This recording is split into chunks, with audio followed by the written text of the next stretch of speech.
This subject requires a bit of uncomfortable vulnerability, I think, on my part. Not entirely sure where this video is going to go. The subject is affective harm and the law. Affective harm is a weird concept. Affective with an A, because we're talking about emotional harm. We're talking about hate speech, for example, might be a form of emotional harm under the law.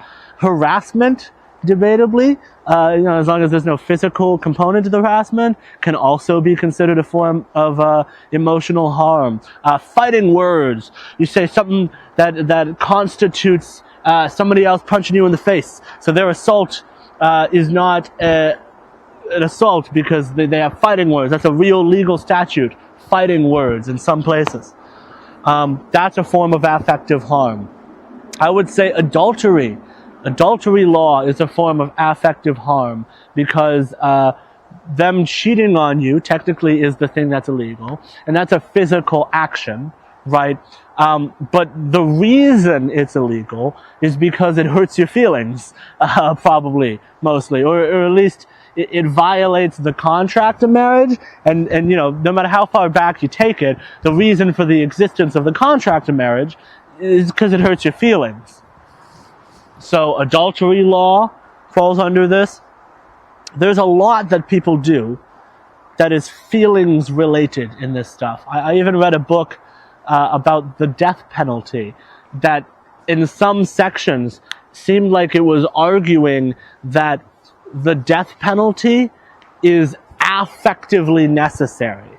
That it's necessary because it makes so many people feel good to see a punishment happen to somebody who did awful things, that it actually kind of overrides the cruelty of killing them. Which is an interesting argument. I wish the book leaned into that argument more instead of it's kind of dipping their toes into like a dozen different pro-death penalty arguments, because by the end I think they realize, oh shit, we're writing a book that's pro-death penalty. There's going to be a lot of controversy. We got to pad this out with a diversity of arguments. When they should have kept their focus. Their focus was on stories and the roles of storytelling and the stories we've told about revenge since the dawn of time. That's what the book was actually titled and was about. It was the case for revenge, not the case for the death penalty. It argued that there's a cathartic correctness to taking revenge on someone, and that to ignore this emotional impulse, this animal emotional impulse of revenge, was wrong. In essence, it argued that we were trying to be too rational, that we were trying to be too much not an animal, trying to be too civilized, and that we don't know ourselves, and that we are actually an animal, and that this emotional impulse matters, and that trying to stifle it or put this emotional impulse down, it's kind of futile. It's like trying to ban sex. We're gonna have sex at some point. We really, really want to. We're gonna find ways around whatever you do to get rid of it. So, in search of affective harm. Why did I go searching for affective harm? One of the reasons is just fundamentally I'm a collectivist. I believe that individuals' actions shape one another very, very deeply. An individualist will typically only believe in sort of bare minimum impacts that a person can do to one another. If I murder you, that's bad. If I punch you in the face, that's bad. If I steal your stuff, that's bad. Everything else, you do you, I'll do me. What you do doesn't affect me. That's, I think, kind of the fundamental basis of a lot of individualist thought. Collectivist thought says, no, everything I do affects you. Literally everything I do all the time affects you. The existence of firearms in our society increases the risk of you getting shot. Your right to own a firearm necessarily goes against my right to not get shot by a firearm. every single issue has something like that. If you're collectivist on a cultural level, then you believe that other people's social habits negatively affect you. There is a belief in social conservatism that the existence of gay people is harmful to straight people, for example, right? There is this idea in all of collectivism, and I am fundamentally collectivist in terms of my general train of thought. So that's one reason. But let's be a little bit more honest here. I had a little hurt feeling, gut feeling reason. Had a little hurt my feelings reason. And that is, I don't like, on a deep level, that there's no consequences for people who emotionally abuse other people in relationships, and people who cheat on other people in relationships. For totally non-personal reasons. It's just political philosophy. It's just political philosophy. It's not about me personally. Yeah. Definitely personal anger inside on this one. It just feels wrong that so many things can be a crime. And yet the things I care most about aren't. It's a weird thing to say, but we're getting weird on this channel, so whatever. Alex Jones is a weird guy, and he said that nobody died at Sandy Hook and that they were all actors. And he was taken to court for defamation, and there was an additional charge. They had to determine the charge of defamation, and then they also had to determine a standard of emotional harm. Effectively, they charged him with hurting the feelings of the families of these children by speculating wildly based on limited evidence that no one had died at Sandy Hook. And he was fucking wrong. I'll be direct about that one. He was wrong. And being wrong, being loosely speculative, and hurting these families' feelings was a crime. And that feels a little bit weird. I don't know that I could make the case that it shouldn't be a crime, but it feels weird because we don't usually think of hurting other people's feelings, even in a deep way, as a criminal act. And yet, if somebody emotionally abuses you, that's not a crime. They didn't punch you. They didn't punch you. They're allowed to do whatever they want as long as they don't punch you. That's weird, right? It's weird what we choose to care about. Same thing with cheating.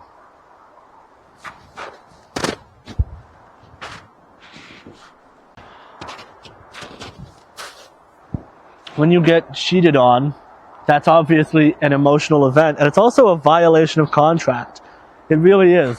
It's similar, I think, to fraud. You look at situationships. I think situationships are basically relationship fraud, right? You think you're in a relationship based on mutual commitment, but your partner is actually trying to squeeze as much commitment out of you as possible while minimizing the commitment they need to put in. It's that thing I've seen jokes about like, I don't want them to sleep with anyone else, but if I sleep with somebody else, it's like, hey man, we're not committed, that seems to have become the disposition of everyone in our culture and society towards dating on a deep level. And that's because we flow like water towards whatever's easiest, and there is no incentive structure to stop us from doing so. There's a market equilibrium of fraud. There's a market equilibrium of lying and manipulating one another. And it exists in our culture and not just in the market.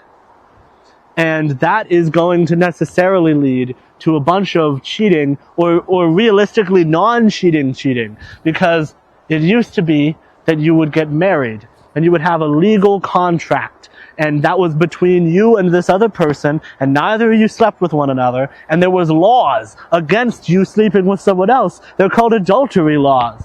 And that's, to me, on an emotional level, boy does that sound nice. Boy does it sound nice to think that maybe there could be a version of the world where there are actually consequences for someone who cheats. And if you believe what a lot of feminists say about this subject, it's mostly men doing it. They have the money, they have the power, so mostly men are cheating. That number has gone down. You know, it's starting to equal out a little bit more over the years as women have become more equal societally.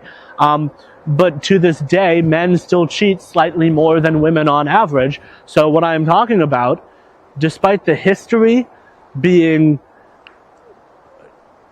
let me put it this way. There's a book called Adultery. I know because I looked into this as a legal concept. I looked into marriage and adultery because I wanted to know if we could make a case for more strictly enforcing adultery law, more strictly enforcing some kind of harm law in relation to cheating. And what I found was a feminist book by Deborah L. Rhodes. You can look her up. She's in the description. About adultery, making the case that it's deeply harmful to have adultery laws in the book, and making this like feminist history case that historically these laws have been unevenly applied, and they're applied disproportionately towards women by men. So she argues that they are harmful, which was not at all what I was looking for, Deborah.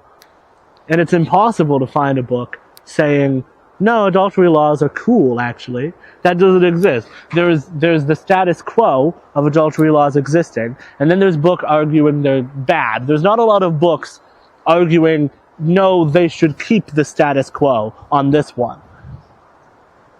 Guess there's just not much of a market for it.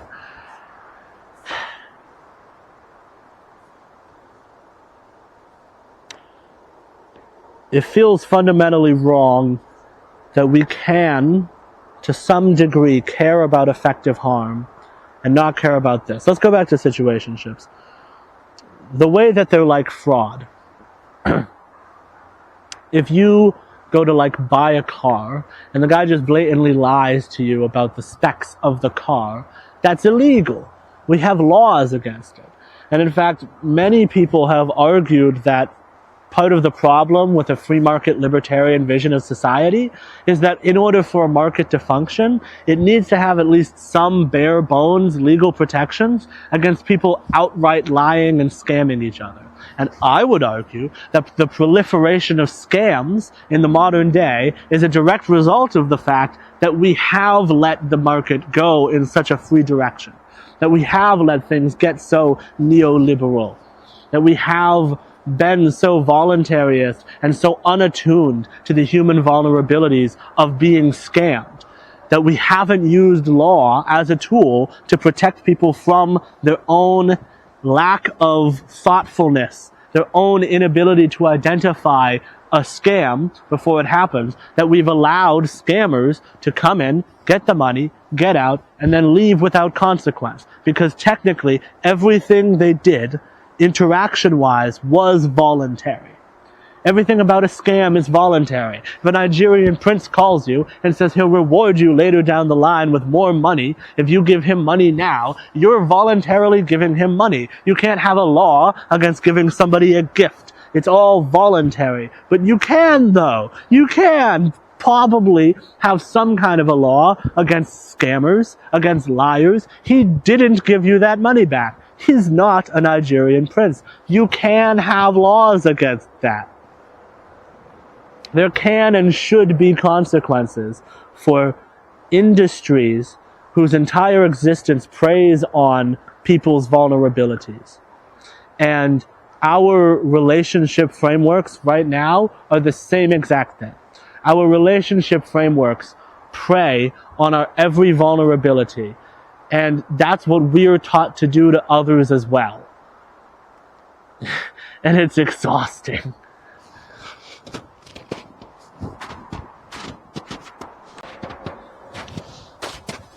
And it's hard to talk about because I'm not inclined towards any sort of a straightforward conservative worldview. I'm not necessarily inclined towards long-term monogamous marriage as a concept. I don't hate casual sex, so using terms like hookup culture feels a little weird. I want to be pluralistic enough to allow polyamorous people and monogamous people to coexist, but it just feels like we've lost something deep and fundamental about responsibility in a relationship, and that without some kind of collective enforcement mechanism to encourage that, we're missing out. It used to be not just that there were consequences for adulterers, there was also a positive incentive. It wasn't all stick, there was carrot too. There were financial benefits for being married. Being married used to be a really good financial decision for you. And being single and, unwed would have been a bad idea for everybody, for the man and the woman alike at the time, because there was such an enormous benefit to pooling together your resources. And there were tax breaks. And there were all these benefits financially for married couples pooling their resources together, that it made sense. And it encouraged that practice of commitment. And it discouraged the opposite of that. It discouraged this situationship situation. And it's difficult because I have this deep gut impulse to return, as the fascists say. I've got this deep gut impulse to demand we go back. To demand we go back to straight, monogamous marriage. And I don't know how to resolve all of the tensions here. I think I kind of do. I think we're starting to get how to resolve it. But the first step to resolving this tension is saying we should want to live in a society that collectively thinks there are some ways of being that are better than others. There are some ways of having a relationship that are better than others. Mutual commitment is better than complete disdain towards any kind of responsibility towards your partner. At the bare minimum, we should be able to say that. And there are theoretical frameworks that we could build with that. You could have like demi-polyamory. You could have a version of polyamory where the level of commitment is really high, as it would be if you were demisexual, meaning that you don't have sex, you're not interested in sex unless you're in like a defined relationship with the person already. We could have that kind of a framework that is pluralistic and inclusive and LGBT friendly and so on, and also care about a commitment to stronger relationships. And ideally, if you do want to be monogamous, there would be a way to define the contours of that relationship contractually so that those commitments are written down and so that there are actual consequences for people who break those commitments. I think it would be great if you did want to be monogamous and you could get married and your partner could be punished for cheating on you as a result of that. On a gut level, I want more of that, not less of it. And I do not feel liberals are in that direction in their thinking at all right now.